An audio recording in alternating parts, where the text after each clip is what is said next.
Hi, and another big welcome back to my channel here in China. The last video I did was a day and a night walk around a little town about a mile away from here.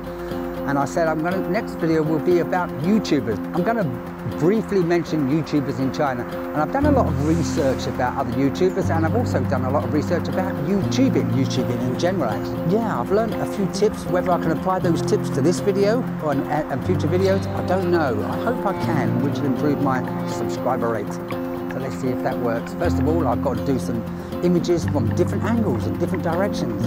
Let's try. Hi, and another big welcome back to my channel here in China. So, as I said, I've been watching a lot of YouTubers in China. I find them all rather interesting to a degree. So I'm guessing this, you can tell me. Don't forget to let me know in the comments below. That's what they say, yeah. Give me your comments, give me a thumbs up, and tell me what you think. I promise I'll reply. They don't. I've noticed that most YouTubers who become successful, once they get above, say, 50,000 followers, maybe 100, I've looked, and they don't reply that much. They might just give a little heart. But other than that, they stop replying.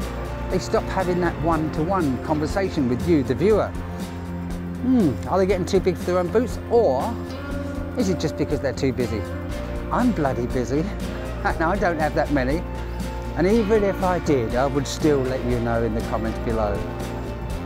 Oh, by the way, just down in the corner there, you'll see that I've got a new little logo on my video channel, TGCN. It's kind of like a replica of CGTN, but my initials and China. Yeah, this is just some of the YouTubers. Look at this list. Look at this. Some more. Some more. And some more. Goes on and on. And they have wonderful thumbnails. Shock, China shock, my surprising shock on China, the fear of China. What's there to fear about? Do you fear China? Fear, fear, fear. It's all about fear. And that gets you to click on their thumbnail. There was one I watched recently, the oldest takeaway noodles in China, 16-minute video. And you had to get to 15 minutes before they actually tried the takeaway oldest noodles in China. And I was like, oh really? It was related to the thumbnail, but only in the last minute. But she does exceedingly well. I'm not going to knock her. She's got 400,000 subscribers, about that. And I'm sure if I knocked her, said anything bad about her, then her followers would get really pissed off with me. So, well done. Red hair. No, it's not red hair. What is it? Brunette. No, it's not brunette. Wow, what colour? That pop group back in the 70s, 80s. What was her name? What was her name? Blondie. Yeah. Congratulations, Amy. You've done exceedingly well since your time in China. And good Lord, she can speak the language well. Yeah, that puts me to shame. Anyway, there's that. And there's a few other visitors that come to China and they can speak Chinese. I'm well impressed. Well done. And you must be too, the viewer. You know, and slightly despondent with people like me and some other mature YouTubers who don't speak the language that well, but we can get by. I assure you we can get by. So, as I said, you've got all these YouTubers in China, and they're telling you, the viewer, what this place is like. Are telling you the truth and facts about China. I 100% agree with them. Although some of them have different ideas, they want you to watch them eating. Not my cup of tea, but still, you're getting a taste of the cuisine. Wow, excuse the pun. But the thought of doing a video about food, because I'm eating it and like it, doesn't appeal to me. But it would appeal to me if I could video the chef that was cooking it. Yeah, how it's cooked, how it's made, that would appeal to me. So, if any YouTubers out there do videos on food, try videoing the chefs. The hard work that they're put into making those gorgeous cuisines for you is more impressive than you eating it. There you go, that's just my view. There are some YouTubers that have left the country and South Africa have changed their attitudes. And now they don't talk about the positive side of China. They look quite hard on WeChat and other social media places to find some negatives about this country. and then upload them like it's happening all over China. And that's not the case. And there's a guy coming towards me now, and some may say, oh, he's not just a civilian, he's a policeman, and he's following me. Yeah, some people do say rubbish like that. This is not North Korea, you know, this is China. In general, what I'm saying, today's video is about YouTubers in China and unnecessary fear that Westerners have of China.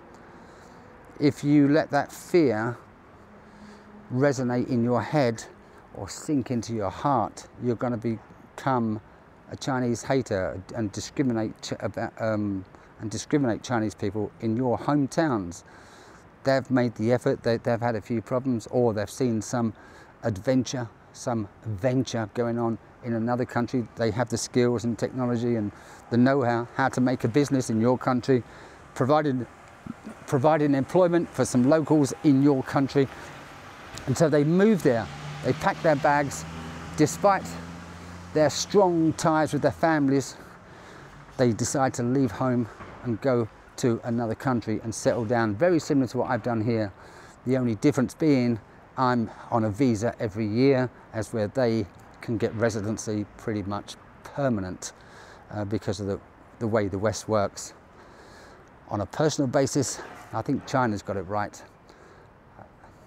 I like the fact that I have to apply for a visa each year, and if I'm not eligible, then I can't. Simple as that. As a result, the Western way is, well, no, apply for a visa, get a job, retire here, settle down, whatever, blah, blah, blah. And then there becomes, well, where are you from? Well, I'm from America. Where are you from? I'm from America. And then you become racist just by asking people where they're from. And that's what's happened with Western culture. We're surrounded by foreigners and we don't know where they're from, and it turns out they're all from the UK, but we know they're not originally from the UK. And where you're from, it's just a straightforward question. Come on. It's not offensive, but it is in the Western world.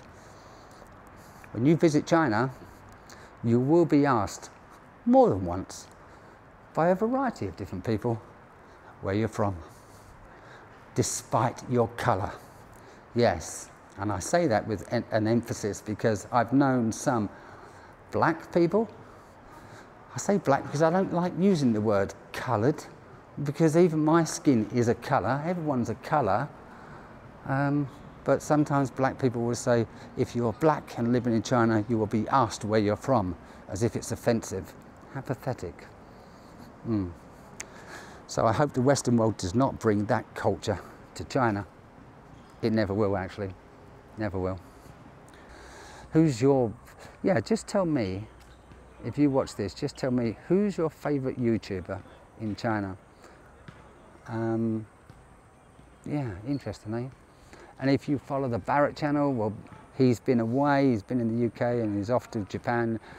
Lee, I'm telling the world this because you didn't give me a thumbs up on my last video. I did ask you to, because I spoke about Huawei. So I'm telling them your itinerary. Right, with that, I should say farewell.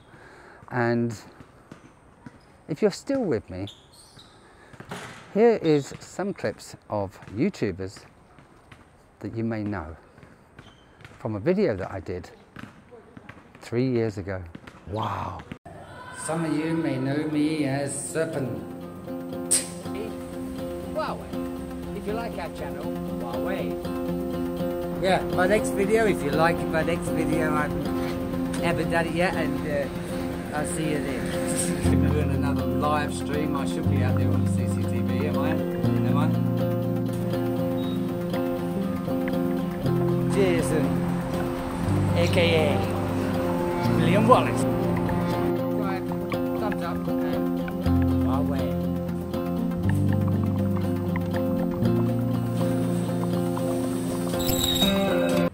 3 years ago. Take care, all the best. Thanks for watching. Bye-bye.